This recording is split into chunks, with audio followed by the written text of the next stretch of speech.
He had everything: wealth, privilege, the best doctors money could buy, but nothing could stop his illness. Until the family's maid, a woman he barely noticed, walked into his room, whispered a prayer, and held his hand. What happened next left even the doctors speechless. This is a story about faith, humanity, and the miracle that money could never buy. The rain outside hit the mansion's glass walls like soft drum beats. Inside, the Thornfield estate stood silent, a monument of marble and sorrow. At the heart of that mansion, Ethan Thornfield, only 17, sat slumped over his books. Once brilliant and ambitious, now pale and fragile.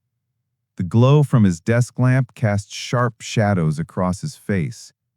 His textbooks lay open, pages marked with tears and failed attempts to fight against time. He had cancer, stage 4. Doctors came and went, specialists flew in, machines hummed in sterile rooms. Nothing worked. His father, Richard Thornfield, a cold-eyed billionaire with no patience for emotion, kept saying, "Money can fix anything." But this was different. Ethan's mother had died years ago.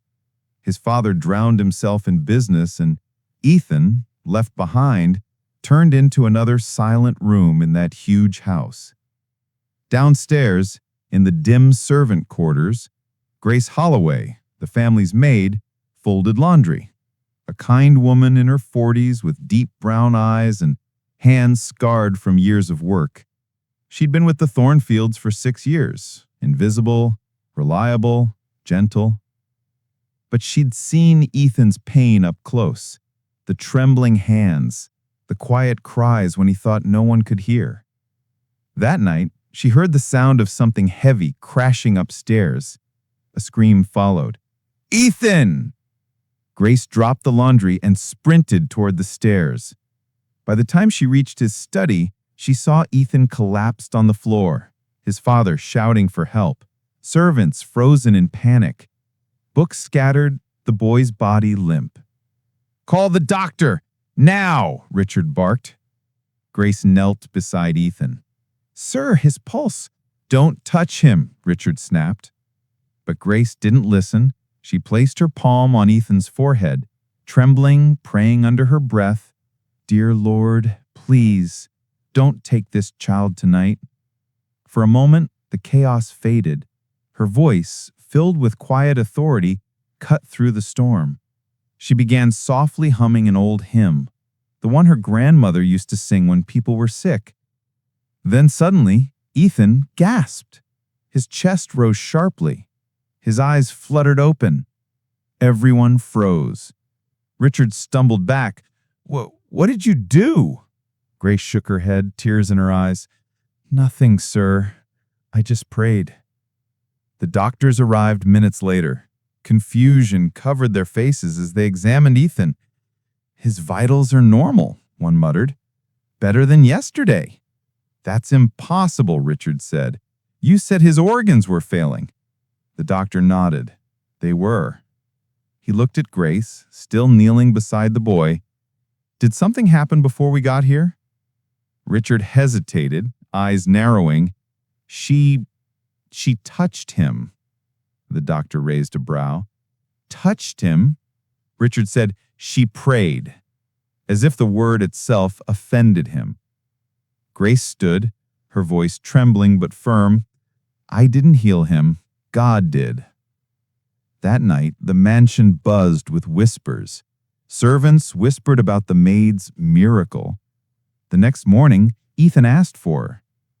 When Grace walked into his room, he smiled weakly. "You're the reason I woke up, aren't you?" She shook her head. "I'm not, Ethan. You just needed hope." He chuckled faintly. "Then, will you stay? I think I need some of that hope again." Over the following weeks, something remarkable happened. Ethan's energy returned. He started walking outside again under the sunlight he hadn't felt in months. Grace cooked him soup, read him stories, and taught him prayers she'd learned as a child.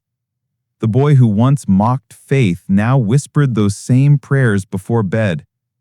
Even Richard began to notice. He'd often stand outside the door, listening to their laughter, something that hadn't echoed in this house since his wife died. But pride kept him silent. Then came the day of the final test. Doctors gathered around, flipping charts and murmuring in disbelief. All signs of the tumor are gone, one said. His scans are clear. It's a medical impossibility.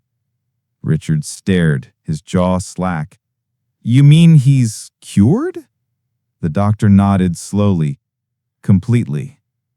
He turned towards Grace, who stood quietly at the back of the room, hands clasped. Tears filled his eyes for the first time in decades. He walked over and whispered, I owe you my son's life. She shook her head. You don't owe me anything, sir. Just love him. That's what he needed. Months later, the Thornfield mansion looked different. The air was lighter. Ethan was healthy again, helping Grace with chores, laughing, planning to study medicine. And one evening, Richard gathered everyone in the grand hall. He cleared his throat. This house was built on money, but money didn't save my boy. Kindness did. Faith did. Grace did. He handed her an envelope. Inside was a deed. The house she had rented for years in the poor part of town, now it was hers. She froze. Sir, I can't. Richard raised a hand. You gave my son life. Let me give something back. Ethan hugged her tightly. You're not just our maid, Grace. You're family. Tears spilled down her cheeks.